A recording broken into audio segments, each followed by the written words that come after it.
1 minute. All right.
What's up, everybody? Trey Biddy joining you from the HawgSports studio. Today we're going to talk Razorback football, basketball, baseball. Pete Roulier, our new reporter from HawgSports.com, is going to join us.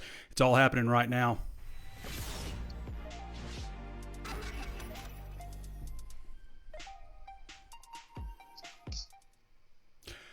All right, everybody, I want to welcome you to Hog Sports Live. This is the second time we've done this in the new studio. I'm going to go ahead and bring in our new man, Pete Roulier. For those of you who aren't following Pete, you can follow him at PeteRoulier on Twitter. Pete's our main guy covering Razorback basketball, also assisting with basketball, our main guy covering baseball, and of course it's all hands on deck with football recruiting. Pete, how you doing? I'm doing all right. I got to watch the wonderful Pac-12 Network last night, Pac-12 Network Plus. That was a fun experience. Yeah. Yeah, it was a little tinny. You know, just from setting this thing up that we've got here right now, it doesn't seem like it would be that hard to get quality audio into a major college baseball conference. No, it looked like they had 3 cameras set up, just stationary the whole time. And any time that a ball was hit into the field, you couldn't tell exactly what was happening. That was a real problem. And it was a weird atmosphere, too. There was not a lot of people out there. I mean, USC is a pretty historically good baseball program. I think there was about like 300 or 400 people there. It was kind of a weird environment. But the Hogs, it didn't seem to bother them at all. The young guys came in and they played really well. And it didn't. I mean, their first road game of the season ended up winning the game 6-3. Got a really great outing from Cody Scroggins, who it was his first start as Razorback. And the only reason he was started was because Isaiah Campbell couldn't start because the game last week in the doubleheader on Saturday. So Cody Scroggins came in, pitched great for 4 innings, and then there was a bad bottom of the 4th, but I thought the pitching was great for the Razorbacks. I think what really won the game for the Hogs was the defense. In a game where there wasn't a lot of scoring after the 4th inning, there was a couple big plays by freshman Christian Franklin, and left field made a diving grab, and then it turned into a weird double play.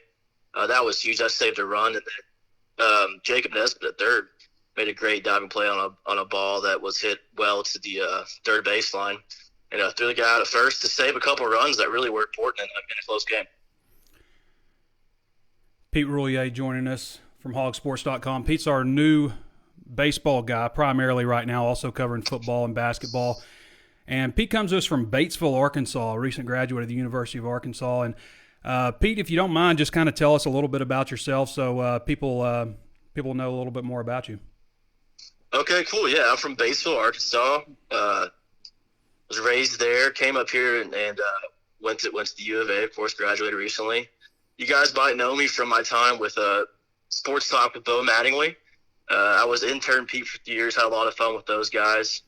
Kind of moving in now with the reporting kind of side of things, get a little more serious, but still like to have a little fun. And it's been great working for HawgSports, and Trey and Danny, and those guys are great, and they've been helping me out a lot. So I hope you guys follow my new career, and it's going to be fun. Pete doing a great job for us starting out so far. If you haven't logged on to HawgSports.com, it's HawgSports.com.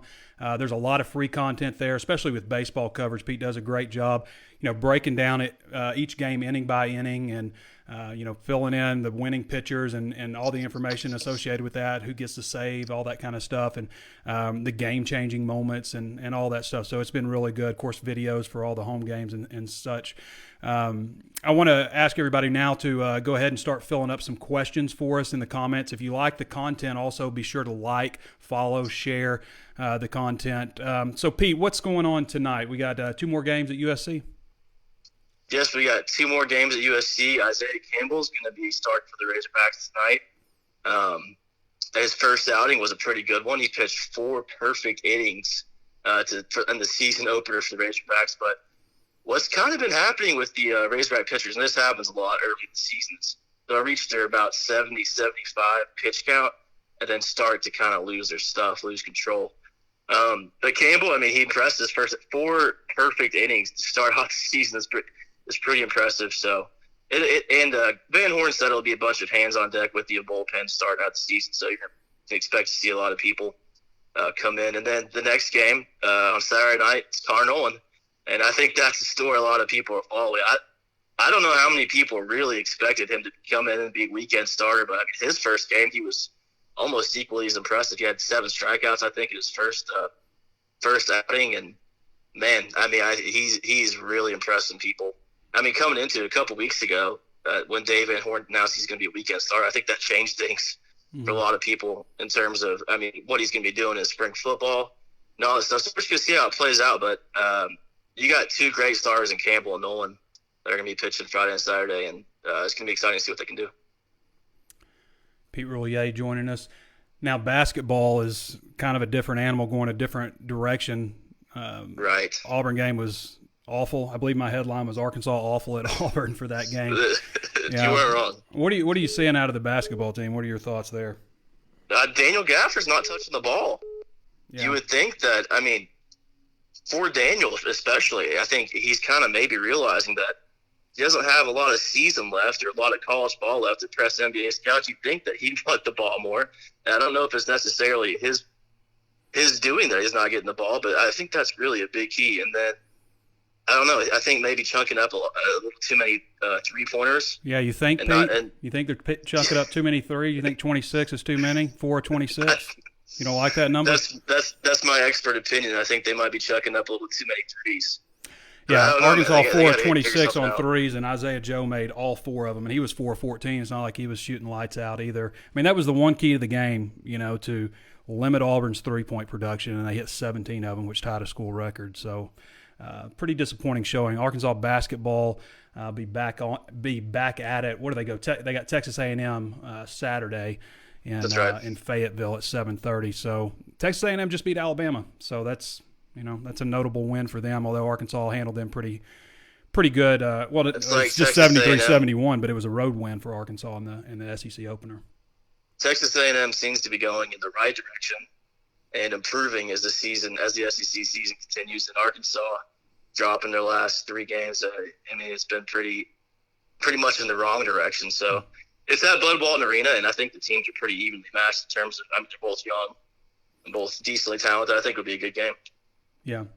So what's up for Arkansas baseball after the USC series? Is it a one game with Memphis, I think, and then Stony Brook? Is that right? Yeah, there's a weekend game with Memphis, and then I'm sorry, it's a midweek game on Wednesday against Memphis, and then a long homestand. So that's going to be a lot of fun. They got a weekend series with Stony Brook, a 2-game series the next week with Charlotte, Louisiana Tech, a bunch of just teams until you get to the home opener Friday, March 15th at Baum against Missouri. And that's when stuff really, you start to really figure out what you got with this team, this young team. So, it's going to be exciting for fans to really see a couple of home games. Hopefully the weather warms up a little bit. But, yeah, there's a long home stretch at Baum coming up. Yeah, it'd be nice if the weather straightened up a little bit. Let's get to a couple of questions here. We've got Dylan Evans says he's watching from Des Arc. What's the Hogs quarterback situation look like now? To me, it's obviously a wide open competition. It's totally different than it was last year with Connor Nolan coming in and having a year under his belt. You got Ben Hicks joining the fold. possibly Nick Starkel. Obviously, he won't be here in the spring, but he's the guy that, is out there. It's a totally different look with Cole Kelly having transferred out, and Ty Story, of course, having transferred out after starting 10 games for Arkansas last year. What's your thoughts on quarterback situation there, Pete? I like what you said about it, but I think if you're an Arkansas fan, you have to feel like you're in a little better situation, don't you think? Oh, yeah. Ben Hicks is a guy that's got it done before, and I know a lot of fans weren't exactly. It wasn't the splash grad transfer that everyone was thinking that Arkansas might land, but I mean he's done it before under Chad Morris and Craddock, and then of course you get Nick Starkel. He's a guy that's proven he can play in the SEC, and then of course Connor Nolan. The kid's a stud. I mean he's a weekend pitcher. I mean it takes a really special kid to be able to do something like that. I mean obviously that's going to affect him in spring, but you just have to feel a little bit better about the quarterback situation this season than you did last season. I totally agree. Again, Pete Roulier joining us here. And, I think the benefit with Hicks, which possibly gives him an edge in the whole thing, is just having played in the offense before, threw for 3,500 yards, 33 touchdowns, 12 interceptions. And with so many young guys like Myron Cunningham and Chaboisian Wana, two guys that you would hope would push for playing time. By the way, we've got an article up on HawgSports about the offensive line. With so many newcomers coming in at wide receiver, you would like to have a guy that can kind of guide people and point them in the right direction, and nobody knows this offense better than Ben Hicks. Let's get to the next question. Sean Utt wants to know what's up with Capps, Kapps. I'm guessing that's Austin Capps, Capps. I guess that's who he's talking about. So Austin Capps looks like he's going to be day one starter in the spring at left guard. I think this is a guy that needed some more time to develop after moving over from defensive tackle. Michael Shane Faulkner said, I heard Justice Hill is getting a shot at quarterback this spring. That's true. Or is that true? Pete, from what you were at the press conference with Mike Anderson, weren't you, the other day? It sounded like it was news to him that he was even considering playing football. Yeah, I really don't think that that's going to happen just because, I mean, the scholarships are so weird. And basketball and football is a weird one to play. I mean, you remember Monk did it back in the day, but it's very rare to see something like that, especially nowadays. Mike Anderson seemed surprised by the question. And if anything, he was hesitant. He's like, I don't know if I really wanted to play football. So I think that'll be interesting to watch, but I say it's doubtful. Mm-hmm. All right. And sorry, go ahead, Pete. Well, maybe that I forgot her name, but maybe she was talking about Cops, the pitcher. I don't know if it was Caps or Cops, but that may have been what it was. Yeah, I bet he has yet to pitch the series coming off of Tommy John surgery, but he's a guy a lot of people are excited about, and you might see him this next two games against USC. So look forward to that. Johnny Brooks wants to know who's the next commit, and that's a good question. I think it could possibly be a wide receiver, Jalem Polk, out of Texas. I don't know. That might be who I guess. It might end up being a grad transfer quarterback, which is what our next question is from Cody Brown. Do you think Arkansas will pick up another grad transfer QB? I mean, the guy that's out there right there is obviously Nick Starkel. I mean, I haven't really heard a whole lot of noise around anybody else right now. We've got an article recently on HawgSports.com that breaks down every single grad transfer available that's coming out of Power 5 conferences. Not necessarily that Arkansas is in on all of them, but it's every cornerback, I just actually listed linebacker, offensive line, quarterback, and I think there was one other position that I listed. Some other changes on the roster just to make way for stuff. Jordan Curtis is moving from cornerback to running back this spring.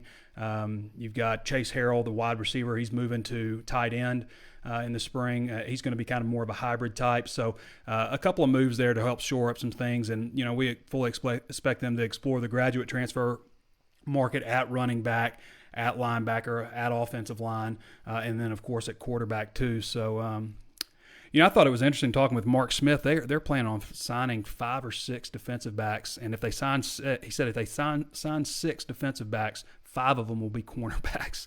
So that just gives you an idea of, even though they're moving Jordan Curtis to running back, but they kind of have to just because numbers are so thin there. Dylan Evans wants to know, are you surprised, Pete, by the offensive production by the baseball team?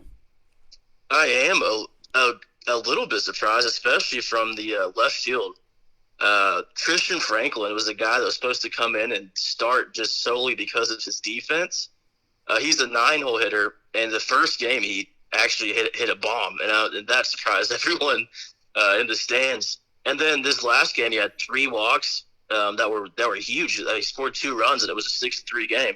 Mm-hmm. So I'm definitely surprised by that. Jack Kinley came in playing second base, batting he's doing really well in the bottom of the order. And of course, you knew that that Kerstead, Martin, and Fletcher are going to give you some good production at the top. And then you had Trevor Ezel at that 3 spot. He's been a big surprise for Razorback fans. Hitting at the 3 hole as a new guy, and with those guys, I think that's been pretty impressive. And I think just top to bottom, what a lot of people said about last year's lineup was that there's no easy outs, and it seems that that's going to be the case again for the Razorbacks. There's not an easy out in that lineup. I want to remind everybody watching, be sure if you like the content being produced here on Hog Sports Live, be sure to like, share, follow, comment, provide your comments. We love to know where everybody's watching from. That's always entertaining.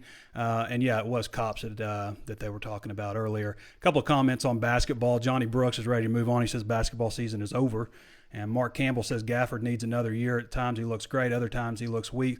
I think one of the problems with Gafford is the fact that they just don't have a power forward. I mean, you got 2. You're playing with 4 guys out there. Nobody's guarding Gabe Osabuoyen when he's out there. He looks like he's shooting a 3-pointer for the first time. He's just like his first practice 3-pointer ever.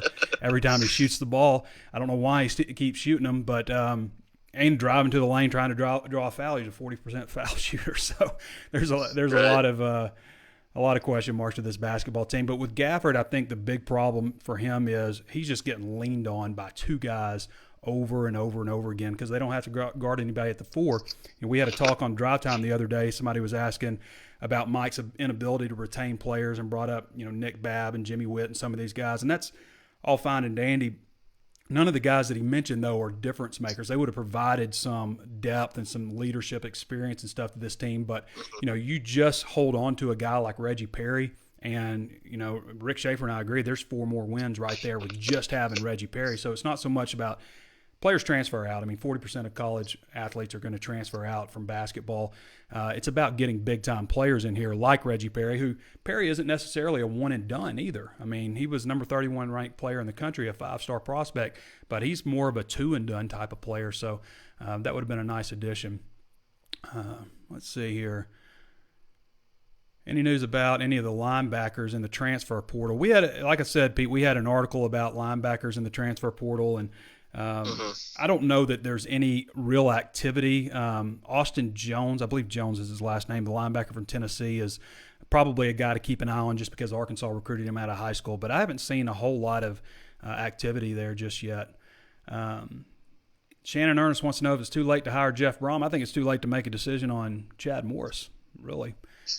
Yeah. I actually had another article. I know I keep promoting the articles we're having at HawgSports, but we do produce a lot of them. And one of the recent ones I had that I do every year about this time is a look ahead, 2 steps ahead to the upcoming to the roster 2 years from now. And really when you look at it, and the reason I thought it was important this year is because you look ahead that far, year 3 is really where a coach starts shouldering more of the blame and getting more of the credit for how things are performing. Incredible schedule that year. Notre Dame, Tennessee on the schedule, Alabama, LSU, Ole Miss at home. It's an impressive schedule that year. Let's see.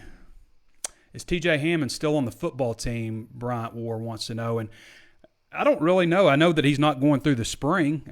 Now, we could find out. I think Trainer was asked about that. He was, and he said that things would be discussed on Monday with Chad Morris. We'll get an interview with Chad Morris on Monday. So, yeah, we don't really know. So Pete, what do you like to do for fun? What do you do in your free time? Hey man, I've always been a sports fanatic, so I get a lot of my friends. That's what we do. We hang around, watch sports, discuss sports. I like to play guitar a little bit. I played a lot in high school. I don't know, man. Anything. I like to go out and enjoy the outdoors. I feel like I'm kind of a man's man. I know this might hurt you a lot, but I love my beef jerky. I love barbecuing. Yeah. I love doing all. I really just like socializing and hanging out with people. That's my main thing.